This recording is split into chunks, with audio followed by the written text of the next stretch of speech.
नमस्कार दोस्तों, स्वागत है आप सभी का आपके अपने YouTube चैनल विद्या वागीश्वर में। दोस्तों, इस नई वीडियो में हम लेकर आए हैं कक्षा 7 की पुस्तक हमारा राजस्थान भाग 2। इससे पहले की वीडियोस में हमने कक्षा 6 की पुस्तक को कवर कर लिया था, जिसकी लिंक आप हमारे वीडियो के डिस्क्रिप्शन से ले सकते हैं। आज हम करेंगे अध्याय 6 का आखिरी पार्ट, जिसमें हम कुछ महान शासकों के बारे में जानेंगे। तो चलिए शुरू करते हैं अध्याय 6, राजस्थान के प्रमुख शासक। इससे पहले के पार्ट को भी आपको देखना ज़रूरी है, तभी आप इसे लिंक कर पाएंगे। रीड के एग्जाम में यहाँ से क्वेश्चन डायरेक्टली पूछे गए हैं, तो इस बुक को ज़रूर प्रेफर कीजिएगा, बहुत ही ऑथेंटिक बुक है। चलिए चलते हैं अपने कंटेंट की तरफ। अब हम शुरू करेंगे महाराणा प्रताप से। इनका समय 1572 से 1597 ईस्वी के बीच माना जाता है। ये महाराणा प्रताप उदय सिंह के ज्येष्ठ पुत्र थे। इनका जन्म 9 मई 1540 को कुंभलगढ़ में हुआ था। इनकी माता का नाम जयवंता बाई था। राणा प्रताप का राज्याभिषेक 28 फरवरी 1572 को हुआ। शासन ग्रहण करते ही उन्हें अनेक कठिनाई का सामना करना पड़ा, जैसे मुगल शासक अकबर की मेवाड़ पर अधिकार करने की इच्छा, मेवाड़ का आर्थिक और सैन्य शक्ति को सुदृढ़ करना, भाई जगमाल का रूठकर अकबर की शरण में चले जाना। महाराणा प्रताप ने मुगल शासक अकबर की अधीनता स्वीकार नहीं की थी। प्रश्न प्रीवियस ईयर में पूछा गया था कि निम्नलिखित में से किन शासकों ने अकबर की अधीनता स्वीकार नहीं की थी, तो इसीलिए इसका आंसर था महाराणा प्रताप। तो ये क्वेश्चन आरबीएससी की इसी बुक में से था, तो हमें इस बुक को ध्यान से करना है। इनकी माता का नाम भी पूछा जा सकता है, तो जयवंता बाई आपको याद रखना है। 28 फरवरी 1572 को इनका राज्याभिषेक हुआ था। महाराणा प्रताप ने संकट काल में भी कृषि और वनों के विकास का प्रयास किया।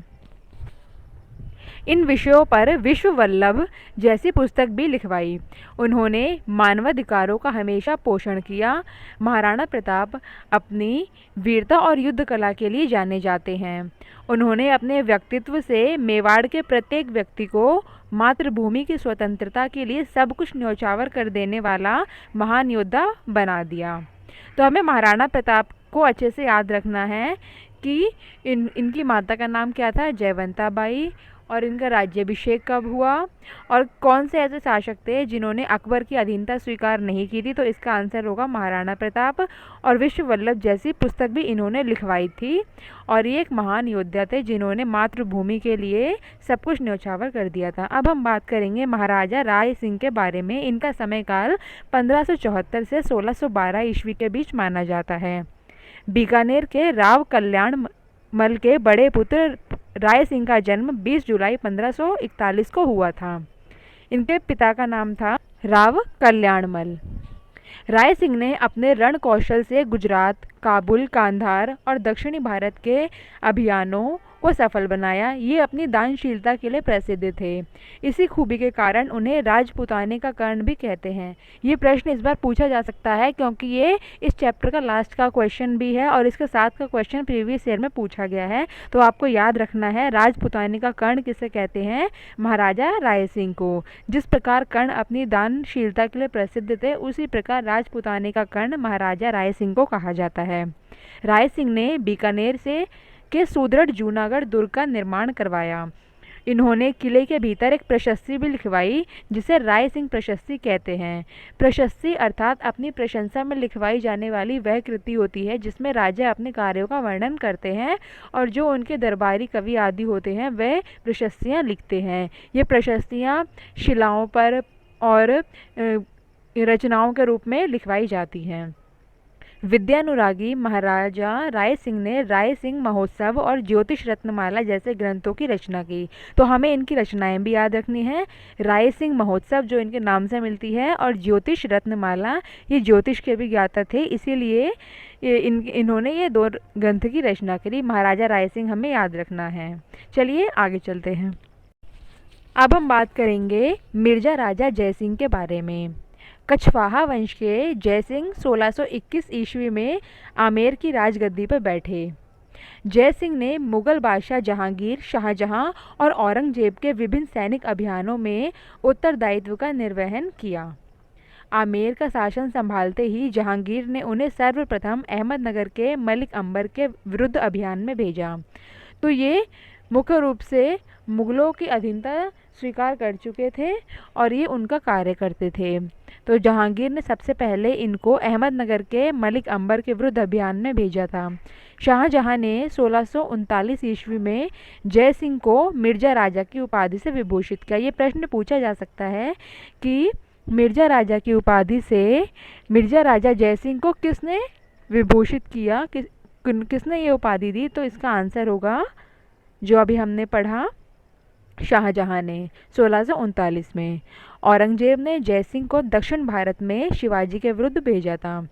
तो ये भी प्रश्न पूछा जा सकता है कि जय सिंह को दक्षिण भारत के विरुद्ध किसने भेजा? औरंगजेब ने। और किसके खिलाफ? शिवाजी के विरुद्ध। मिर्जा राजा जय सिंह वीर सेना नायक और कुशल राजनीतिज्ञ होने के साथ ही साहित्य और कला प्रेमी भी थे।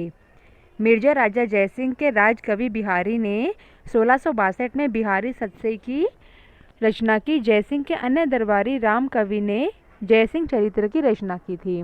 तो हमें इन दोनों रचनाओं को याद रखना है। बिहारी बहुत ही प्रसिद्ध कवि हैं जिन्हें हम अब भी पढ़ते हैं, तो इसीलिए बिहारी से क्वेश्चन भी पूछा जा सकता है। सतसई अर्थात 700 दोहों की एक रचना होती है जिसमें बिहारी सतसई प्रसिद्ध है।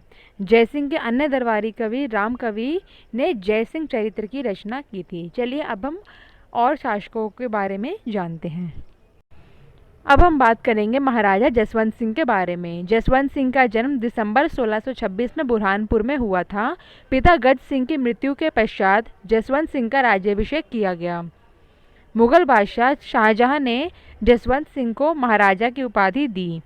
प्रश्न पूछा जा सकता है कि महाराजा की उपाधि जसवंत सिंह को किसने दी? तो इसका आंसर होगा शाहजहां। और शाहजहां ने ही महाराजा मिर्जा राजा को भी उपाधि दी थी। मुगल उत्तराधिकार युद्ध में जसवंत सिंह पहले शाही सेना के साथ थे, परंतु बाद में आमेर शासक जय सिंह के कहने पर उन्होंने दोराई के युद्ध में औरंगजेब का साथ दिया था। औरंगजेब ने जसवंत सिंह को अपने राज्य के विभिन्न क्षेत्रों में भेजा। जसवंत सिंह ने दक्षिण भारत में औरंगाबाद के निकट जसवंतपुर कस्बा बसाया। जसवंत सिंह अच्छे साहित्यकार थे। इन्होंने आनंद प्रकाश, सिद्धांत बोध, भाषा भूषण, प्रबोध चंद्रोदय आदि ग्रंथों की रचना की। इनकी रचनाओं का हमें नाम याद रखना है। आप मेरे साथ रिपीट भी कर सकते हैं ताकि आपको ये याद रहे।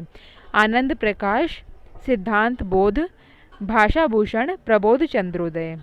अब हम बात करेंगे महाराजा राज सिंह प्रथम के बारे में, जिनका समय 1652 से 1680 के बीच माना जाता है। 1652 ईस्वी में महाराणा जगत सिंह के पुत्र राज सिंह मेवाड़ के शासक बने। राज सिंह ने मुगल उत्तराधिकार युद्ध में औरंगजेब का साथ दिया, परंतु औरंगजेब की नीतियों ने राज सिंह को उसका विरोधी बना दिया।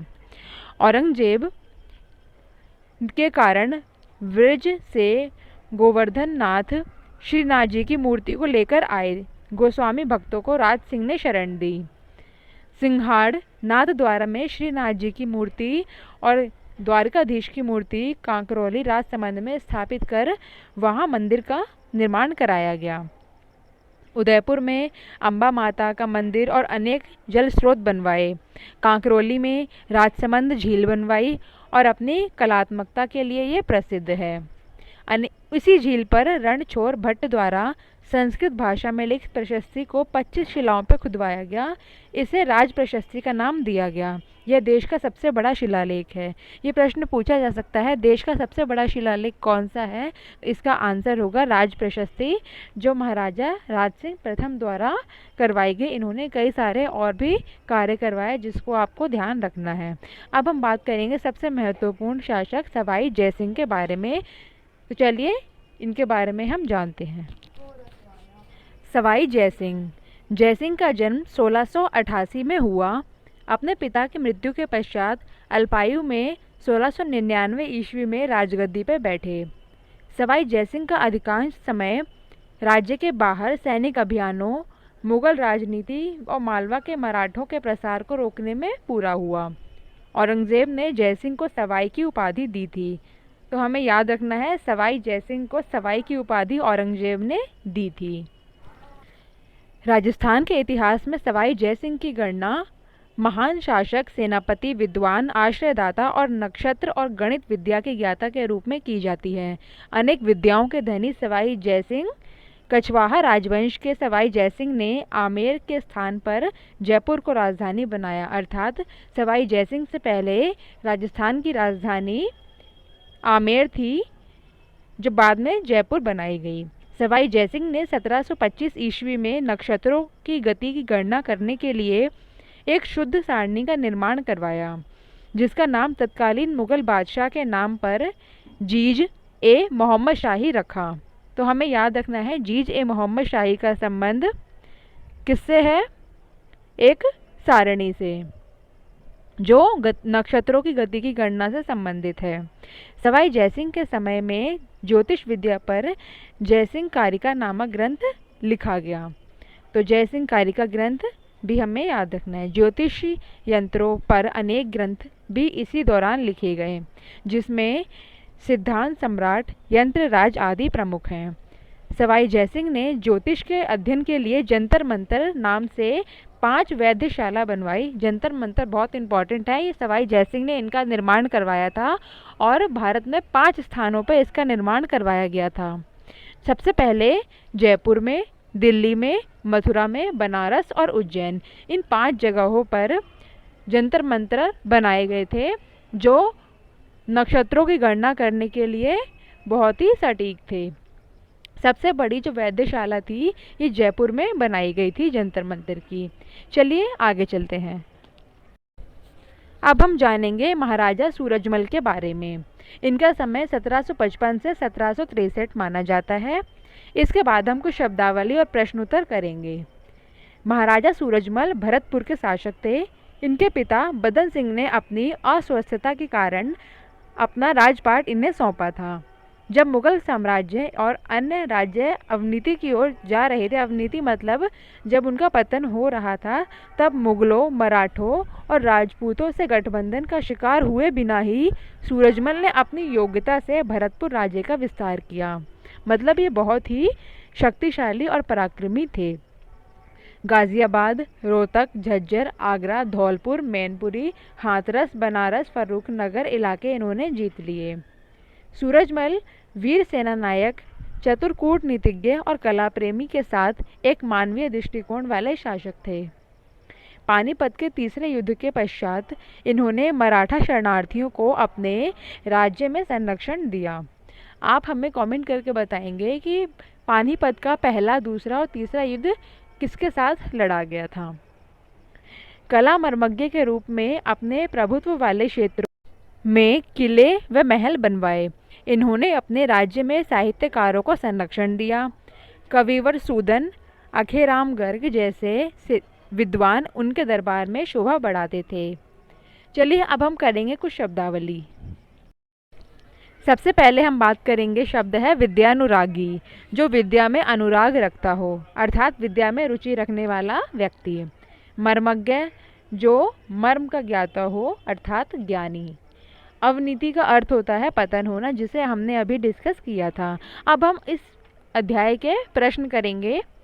जो प्रश्न ये इस अध्याय के पार्ट 1 से भी लिए गए, क्योंकि चैप्टर के लास्ट के क्वेश्चन है। तो चलिए इस चैप्टर के लास्ट के क्वेश्चन करते हैं। सबसे पहले बात करेंगे, राजपुताने का कर्ण किसे कहते हैं। ऑप्शंस आपके सामने हैं। जी हाँ, इसका सही आंसर है महाराजा राय सिंह। इन्हें राजपुताने का कर्ण कहा जाता है। अगला प्रश्न है, विजय स्तंभ का निर्माण किसने करवाया था। ऑप्शंस आपके सामने हैं। जी हाँ, इसका सही आंसर है ऑप्शन डी, महाराणा कुंभा ने। तो इसी प्रकार के क्वेश्चन हमारे रीट के एग्जाम में भी देखने को मिलेंगे, जो इन्हीं बुक्स में से आएंगे। तो हमें इन बुक्स को अच्छे से करना है। चलिए चलते हैं अगले प्रश्न पर। अगला प्रश्न है, ज्योतिष अध्ययन के लिए जंतर मंतर वैद्यशालाओं का निर्माण किसने करवाया था। जी हाँ, आप बिल्कुल सही सोच रहे हैं। अभी अभी हमने इसको पढ़ा है। महाराजा सवाई जयसिंह ने इसका निर्माण करवाया था 5 जगहों पर। जो 5 जगह सबसे पहले थी जयपुर, फिर दिल्ली, उज्जैन, वाराणसी, और जो लास्ट की है वो आप हमें कमेंट करके बताइएगा। चलिए चलते हैं अगले प्रश्न पर। प्रसिद्ध कवि चंद्रबरदाई ने डैश की रचना की थी। जी हाँ, आपका बिल्कुल सही आंसर है। इसका सही आंसर है पृथ्वीराज रासो, ये पृथ्वीराज जी के दरबारी कवि थे। इन्होंने पृथ्वीराज रासो की रचना की थी। अति लघुत्रात्मक प्रश्न में हमें पूछा गया है, महाराजा सूरजमल कहाँ के शासक थे और जसवंत सिंह की किन्हीं 2 पुस्तक के नाम लिखिए। लघुत्रात्मक में पूछा है सवाई जयसिंह के किए गए कार्य का उल्लेख करना है और राणा कुंभा की सांस्कृतिक उपलब्धियाँ। तो आप इस वीडियो में इसको दोबारा से ढूंढ सकते हैं और इसको अच्छे से कवर कर सकते हैं और इससे प्रीवियस वीडियो भी देख सकते हैं ताकि ये क्वेश्चन आपको अच्छे से क्लियर हो जाए, जिसकी लिंक आपको वीडियो के डिस्क्रिप्शन में दी गई है। और सारी वीडियो के लिए हमारे चैनल को सब्सक्राइब करें, लाइक करें। धन्यवाद।